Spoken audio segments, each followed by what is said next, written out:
Welcome to our new podcast, guys. My name is Stephanie Phillips. And I'm Ryan Phillips. And this is Comfortably Uncomfortable, where we are comfortable talking about uncomfortable experiences in our marriage and day-to-day life. We've been together for 12 plus years now, run a business together, and have been through the good, the bad, and the ugly that most marriages experience, but are not comfortable talking about publicly. Now, this is not just a podcast on marriage. Along our journey, we have also found a passion for health and fitness, which we will also be discussing, as well as our business journey we have been on together for the past 7 years. If there are specific things that you would like to hear us discuss, please let us know on Instagram and TikTok at STRY Podcast. That's at STRY Podcast, or by emailing us at strypodcast@gmail.com. And we're live. I can't stand you. Why? I am in a funk. And that's my fault. Your lack of support is your fault. Because I feel like last week you were in a funk. You were hitting. I was not in a funk. You said twice, actually, I'm now officially mentally fatigued. You said that on 75 Hard, you were only physically fatigued, and that you'd hit officially mentally fatigued. And it was when you're going through your boob recovery, and you were kind of like in a mood, and I just coddled you and like put you to the teat. And then now one day I'm in a funk and I can't get a teat. First of all, I don't think that happened. I'll suck the good nipple.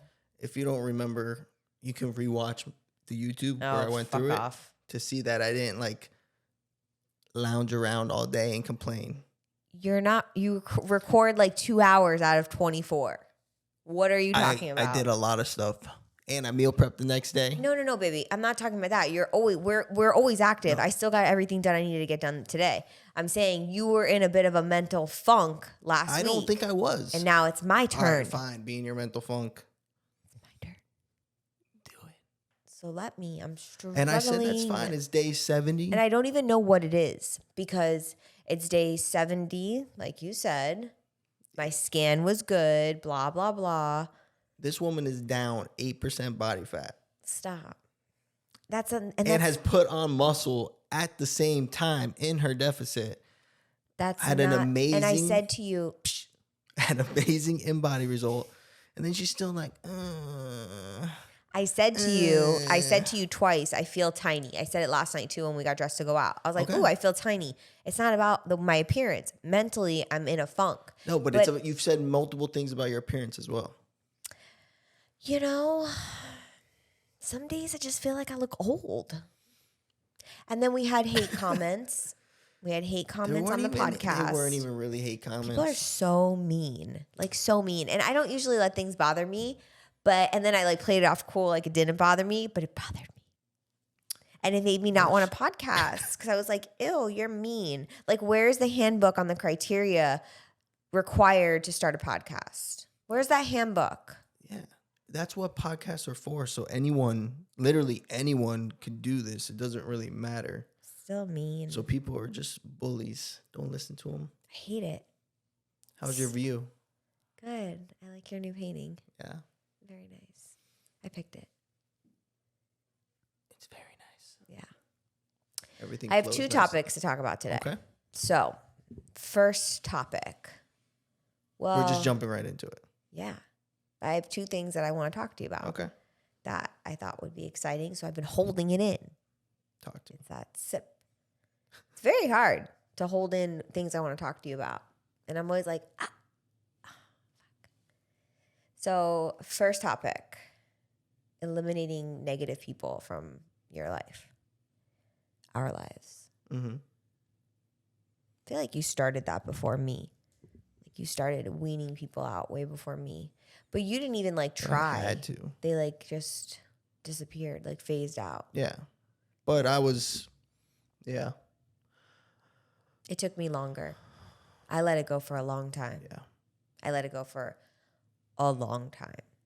I had one specific friend that was just so negative and toxic. Like, this woman was having an affair and getting divorced and would try to convince me that I needed to have an affair and get divorced. And I would sit there thinking, what did I say?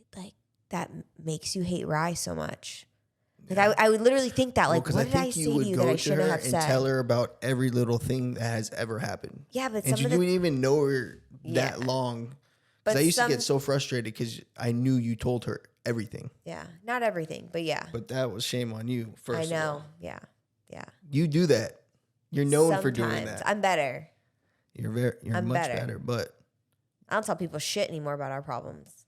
Yeah. Like our personal, other than our podcast. Like our personal things. Like the number one thing that they say that sabotages a relationship is talking shit about each other behind each other's backs. Yeah.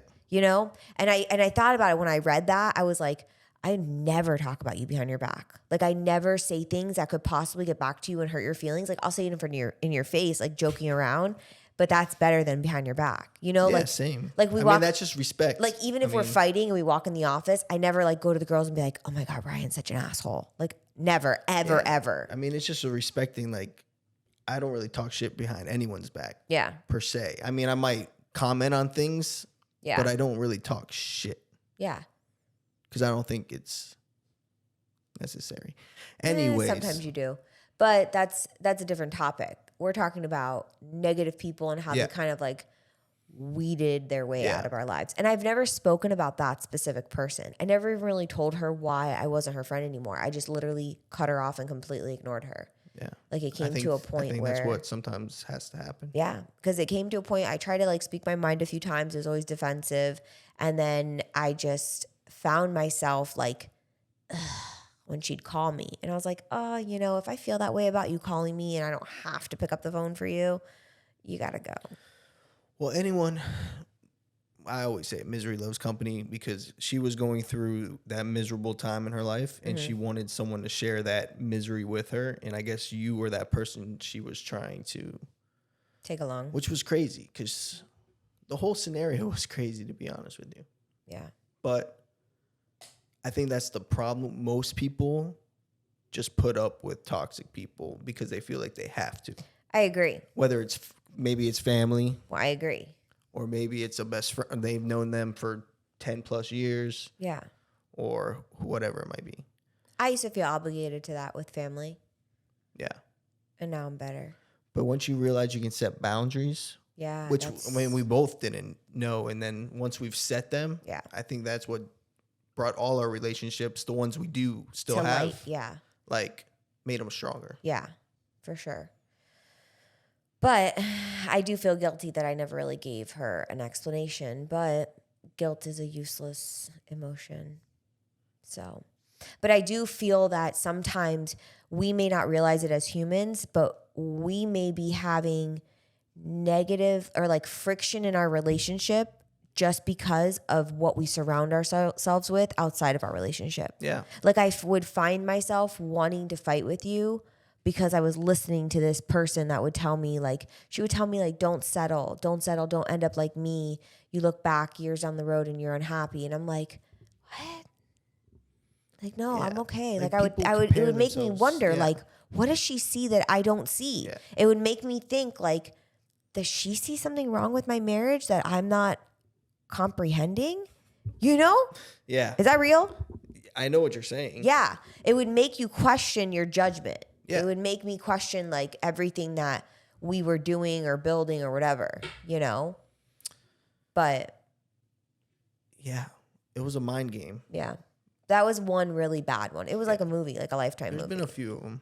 There's been a few. Yeah. Some took longer than others to weed out, but it's crazy because you usually call it. You have a really good intuition, and I always just think you're jealous of them. No, it's people. I think the thing that these people have had. You know what's crazy? What? We could probably the person that we're talking about. We could be speaking about two completely different people because I just realized of somebody else that you may be thinking I'm speaking about, and I'm not, and we're not going to say names. No, I know who you're talking about. Okay. Anyways, you're so sure of yourself. I forgot what I was talking about. Sorry.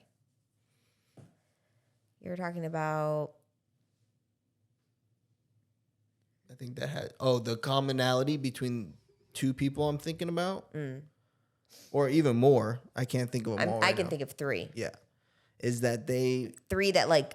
All right, you need to stop talking so I don't lose the train of thought. Sorry, go. Okay, go. He's been yelling at me all day. No, you're just. I gotta bring you back. Real man. Yeah. I feel like they try to get in between us. But are they?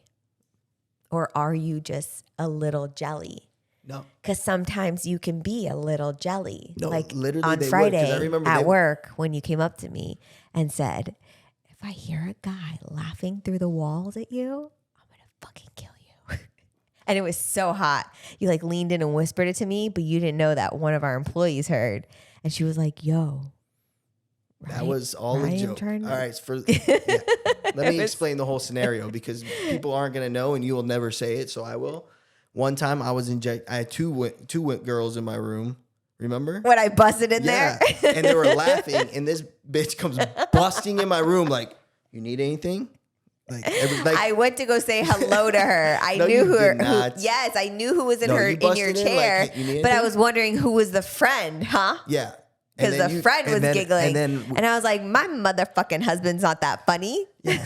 And then when I come out of the room, I got scolded. No. Yeah. I love her. Whatever. Anyways, so that incident that happened on Friday, which they heard, was just me reenacting what you said to me. And just said, I hear a guy laughing. You make a guy laugh. You didn't have a little jelly in you? No. You are such a liar. I could hear the whole conversation through the wall. Would you have your ear to it? I was sitting at my desk. Yeah. Yeah. So we'll continue this at dinner. And if I did hear something I didn't like, I would be right in there. Exactly. You bust in there too. Yeah. So don't talk shit like I'm the only psycho in this marriage. Whatever. I feel like I still haven't finished what I was trying to say on the other topic because you keep interrupting me. I'm sorry. Anyways. The commonality that those people had. Because they would start saying stuff like negative about me, like kind of, and you would join their team and you guys would gang up. I was brainwashed. Yeah, but it happened between all of them. And it's always like, I'm the bad guy and you guys were the good guys. I know. And then I realized all along that you were the good guy. Always the good guy. Superman. I know. And I feel bad. But in return, the big issue with family was you used to do that with your family. And you would go back. And I do believe that that's why they've always had a little sour taste about me, which has gotten better. Yeah. That's what made me learn my lesson. Yeah. And I did too, be careful eventually. Who you discuss your problems with. Yeah. Because people are always going to judge. They're always biased. And it's just them protecting you as their friend or their family member. They feel like they have to, but that's the problem though. You can't. Yeah. Yeah. And that's the problem. When you have a girlfriend that comes and bitches about the boyfriend and then you hate the boyfriend, but they get back together. That always happens. Yeah. And that's not your fault that you... And you don't even know the whole story. Exactly. Maybe the guy's really a good guy. Exactly. You're just hearing one side of it. Exactly. Because really, you're a great guy. I'm just a little crazy. You know? I can be crazy too. Yeah, I'm not going to deny that. But we balance each other. Yeah. Yeah. But that's a problem. And then anyways, I wasn't really threatening her. That was all a joke. So it was super fucking hot. I was into it. He grabbed the back of my neck and he was leaned in like super hot. I could smell his cologne. And I was like at the nurse's station. He's like, if I hear a man laughing through the walls, I'll fucking kill you. And I was like, oh. I was not threatened at all, if that's what you're worried about. If that's what you're worried about clarifying to the world, I was not threatened. Okay. Just want to make sure the world knows she was not threatened. No, okay. That's all I need. I was ready to go. Yeah. I was like, where do you want me in 5 minutes? Like, just say the word. But you didn't say it. I was like, okay, maybe he's really mad. Sorry.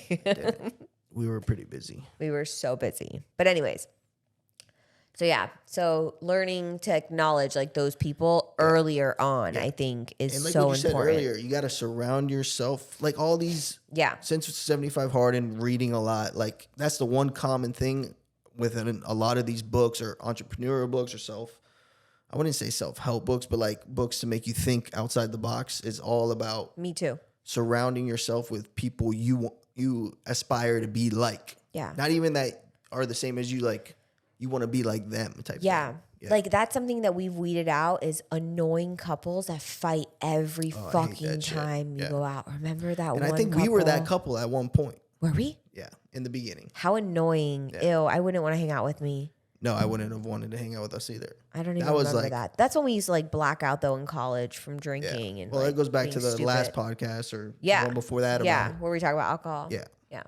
Because. But that's that's a totally different scenario though. But yeah, we were that couple. We were that couple. But so now, annoying. Yeah. I would never. I can hold that shit in all night. I can hold it in. Then we get in the car and I'm like, so. That's the worst though. You want to talk? Oh no, but I give you what hints she does to me, she goes, I'll say something and she'll look at me like, I don't even know. I could be like a football field length away. You give me these eyes and you say, careful. And I hear careful and I'm like, it means you're offending me. Yeah. But nobody else knows. Well, now they know. It's our secret word. If you ever hear her say careful, wish me luck. I don't say it loud. I lean in and I grab the back of your neck. And I say, careful, motherfucker. I say it so sweet too. Careful, honey. I hate it. I love it. It's my code word for you better shut the fuck up. Shut the fuck up. Get in the car. We're leaving now. Yeah. So I think. Topic number 2. Okay. We're done with that one. Toxic people got to go. Number 2. And this is a topic that got brought up at work on Friday. And that's the only reason why I decided I want to talk about it here, because we spoke about it with the girls. How do you feel about opposite sex being friends, like best friends, close friends? Being friends with opposite sex. Friends like with the very opposite. Close with the opposite. Very close. I think it's a recipe for disaster at some point. Is my personal opinion. I'm just but listening. I mean, we've always had that mutual respect. I think. I mean, we developed that mutual respect. Yeah, we didn't have it in the beginning. We didn't have it in the beginning, but we didn't know. We never asked each other. No, you said to me, "I don't like that you're friends with so and so, so and so, so and so." I don't remember that. It happened. I don't think it did. It did. Anyways, I think it just depends. I mean, oh, that's what they asked. They asked if I had ever caught you in with like DMs. Mm-hmm. And I was like, and you were like, never. And I looked at you, I was like, no. Oh yeah, there was I said the that one time. And they were like, they were like, Ryan. They thought it was like 2 weeks ago. It was so funny. They thought that it was recent, and it was like we've been together 12 years. This was like 11. 9 months. Yeah. 11 years, 9 months. And it wasn't even like anything. It wasn't. And now that I look back and reflect, it was so stupid. Yeah, I was actually really mean to you. A girl from high school that I haven't spoken to in a while was just reaching out and was like, "Oh, I miss you," and I said, "I miss you too." And she's like, "I think she said you want to get a drink sometime." We should get a drink sometime. Yeah, I said, and you were like, for sure, just being nice. And I was like, "Who the fuck is this?" Next thing I know, we get into a huge fight. We're on vacation with friends. We get into a huge fight. I wake up the next morning and he deletes all social media, and I was like, "What are you doing?" He's like, "You got mad at me, so I deleted it all. Yeah. It doesn't matter. I don't need it." And I was like, "Oh my God, I'm such a bitch." Social media is the worst thing. I know you hate it. I've gotten in trouble before, but I cleaned it up. Yeah.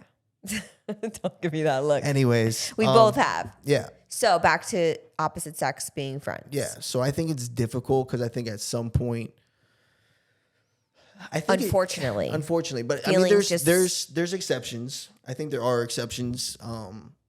But it just depends. It depends on your respect for each other and how you guys. Well, this is what we were talking about. Oh God, this is what we said though, is that like we have friends that are couples that we're all friends with, like a group of us, right? Mm-hmm.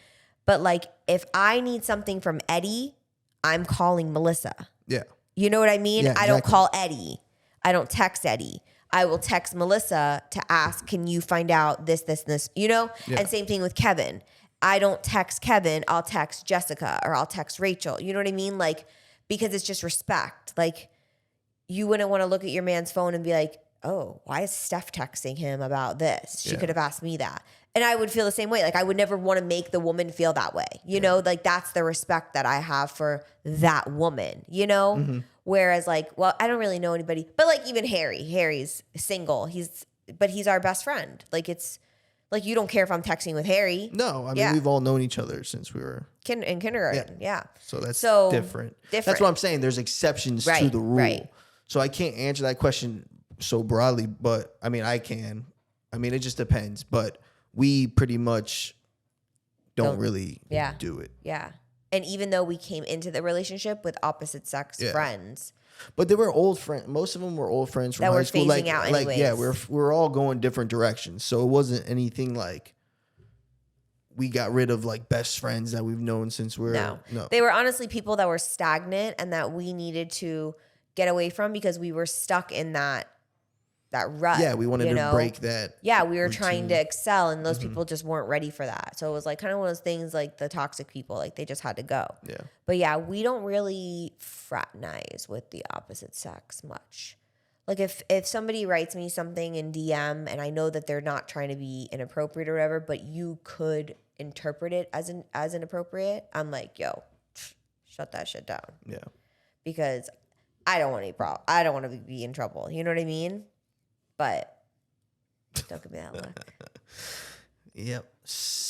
Yeah. But it's a sticky one. Yeah. It is. And I because think the girls at work deal with this, where they get a new boyfriend, the boyfriend doesn't like their best friend, that's a guy, and blah, blah, blah, blah, blah. It's tough, especially when your best friend is a guy and he's a genuine best friend. Yeah. Like, no feelings, whatever. Yeah. And he's heterosexual, so like you know that there could potentially or maybe there was in the past, because at some point there usually always is or always was. I know, that's a problem. So how do you look at them? Yeah. You know? Because you know it either it's kind of like the one friend that you have and you fucked his wife.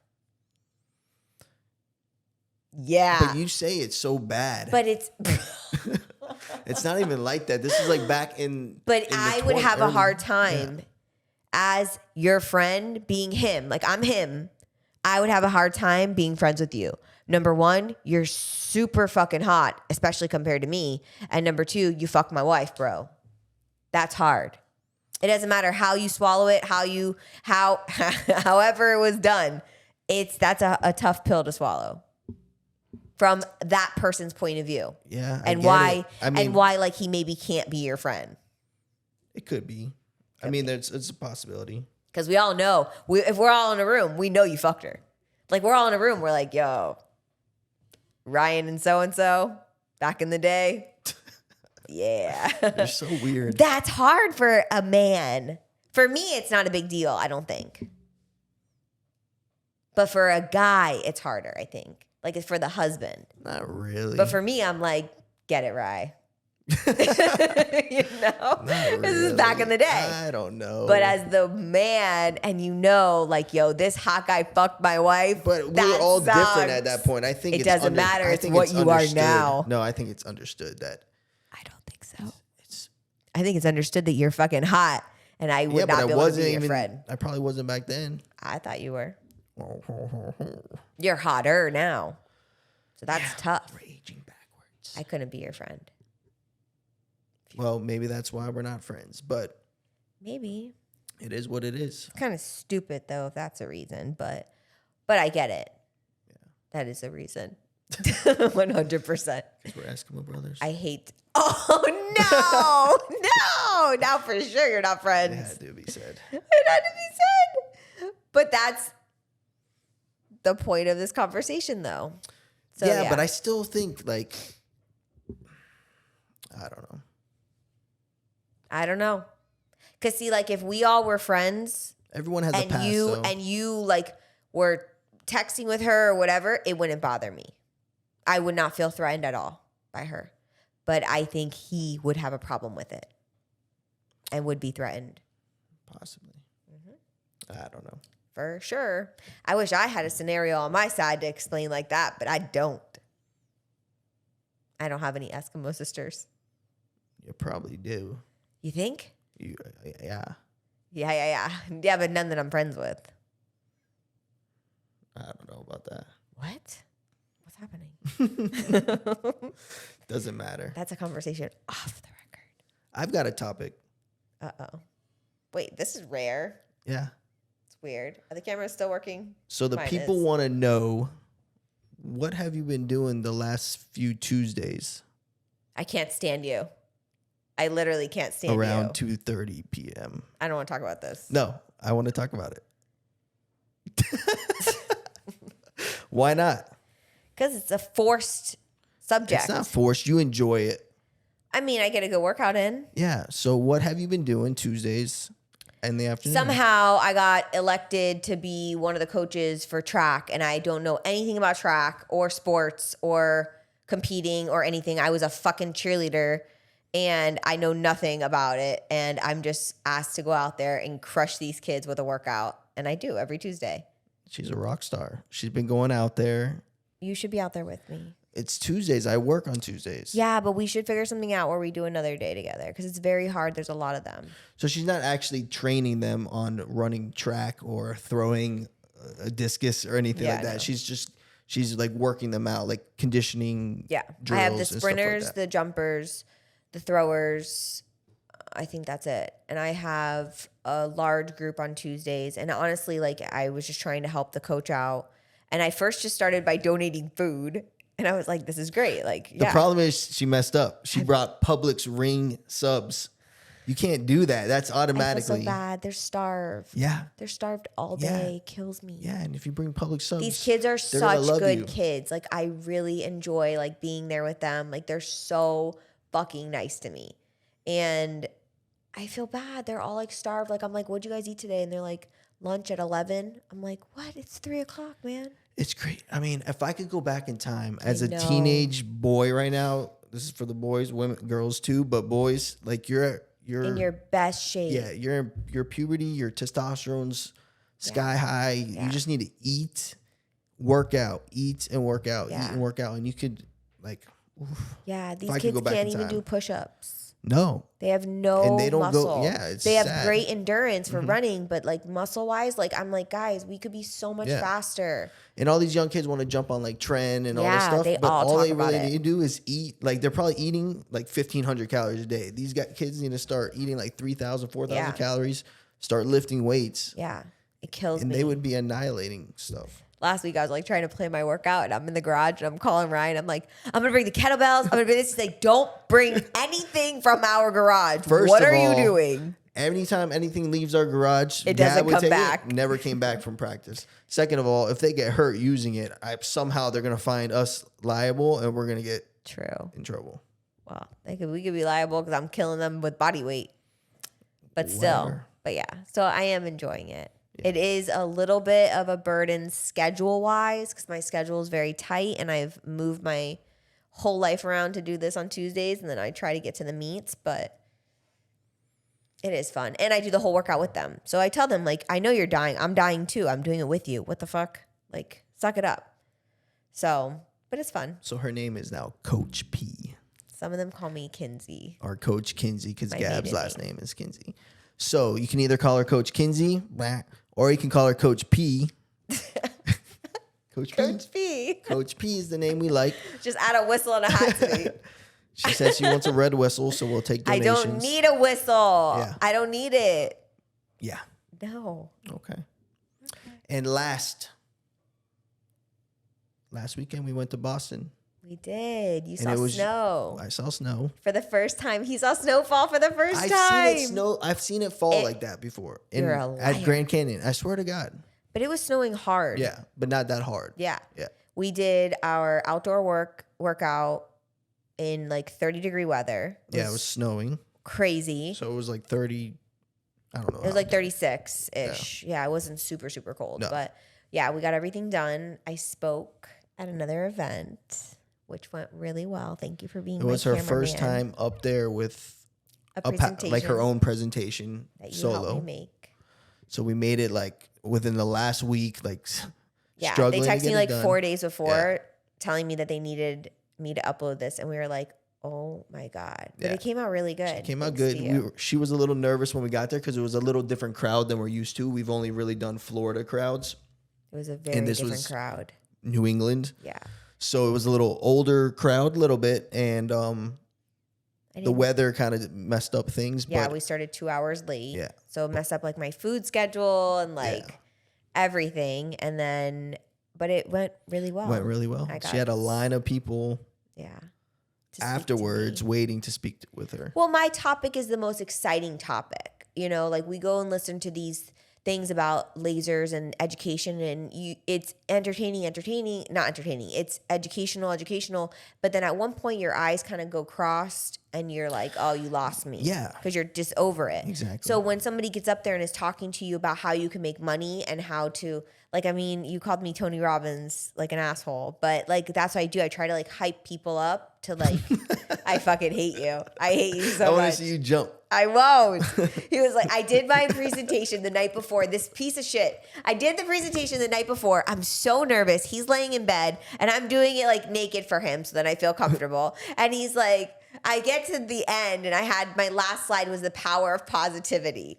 And I finished the whole thing and he goes, nice job, Tony Robbins. It was inspiring. And I was like, you're making fun of me. No, it was really good. You're a liar. You were making fun. And then I was insecure. So then I was like, oh my God, am I too like Tony Robbins-y? I don't want to be like that. Like, this is about business and like laser and how, you know, the companies help me build. You're right. Because like when we have a laser that they're talking about, I listen more closely because I'm like, maybe you can pick up little tidbits here and there. Yeah. So I listen. But if we don't even have that laser and not interested in that laser, most people shut off at that point. Yeah. But business, like everyone's in there to increase sales. Yeah, make like more money. people were it was cool because like people were taking like pictures of my slides, like I was watching them, and then like they were like recording when I would start a slide that like interested and like showed interest in them. So yeah, it was. Yeah, I told you I went to the bathroom and I was holding it the whole time you were presenting. I had to go so bad. So I ran right after you were finished. I had a 20-minute limit. Sorry to cut you off. Like and I was minutes. on for 45 minutes. I was like, I don't know how but they long didn't stop me though. Yeah. They said that they would stop me, but they didn't. No, because I think it was good information. It's very hard to do in 40 minutes. So I ran right when you were done to the bathroom. As I was coming out, some woman was running to the bathroom and she stopped and she was like, I fucking love your wife, or I freaking love your wife. And I was like, oh, let it begin. And then I knew. And then you came back and I was on stage again. You were on stage again. I didn't know they were going right. I thought they were going to not do the panel because it was already because we took late. So long. Yeah. And I get up there and she's up there speaking again. And I'm like, I guess they were asking questions, but you really got most of the questions asked to you, you know, with a couple others. I think they kind of rushed that section, but but afterwards is when everyone was around me. Oh my God. And we were starving, starving. My mouth was so dry. I take off my mic and I hand it back to the guy and I was like, I'm so sorry. This is so sweaty. Because I was like, well, the best part after those conferences there's a happy hour, but this time we couldn't drink. So I was like, let's we gotta bounce. Get out of here. Yeah. We just went and did our workout. But it went really well. And I'm learning that I do enjoy public speaking more than you're really good at it. Thanks. It's natural. Thanks. Very natural. But I can't do a photo shoot to save my life with you. A little awkward there. I don't know why I'm so awko. Why? I don't know. You do everything else. Videoing. I can't do photo shoots with him. I get so awko taco. Yeah, she starts calling me awkward. I'm like. I start giggling. I can't do it. I just can't. I try so hard. So whenever we post photos, just know that photo shoot was really hard for me. Yeah, and I was frustrated the entire time doing it. Today or yesterday? Both? Just when you can't figure it out. But make me feel better. You're so comfy. Make me comfy. I'm sorry. I try. Help me. Help me in my funk. Help me in my awkwardness. All right. It's the only thing I'm awkward with. It's true. Whatever. But that's what it is. All right. I'm starving. Speaking of tacos. Time to eat. Yeah. Until next time, guys. Thanks for tuning in. Thank you so much for tuning in, guys. We hope that you enjoyed this episode just as much as we did making it for you. If there are specific things that you would like to hear us discuss, please let us know on Instagram and TikTok at STRY Podcast. That's at STRY Podcast, or by emailing us at strypodcast@gmail.com. Please be sure to follow us on Spotify and turn on your notifications so you don't miss out on new episodes dropping every Thursday. You can also check us out on YouTube under Stephanie Phillips, with weekly episodes releasing every Tuesday. You can also go back and see my entire journey to my first bikini competition, which we documented from start to finish. Thank you all so much for the love and support, because without you guys, none of this would be possible. We will see you next time.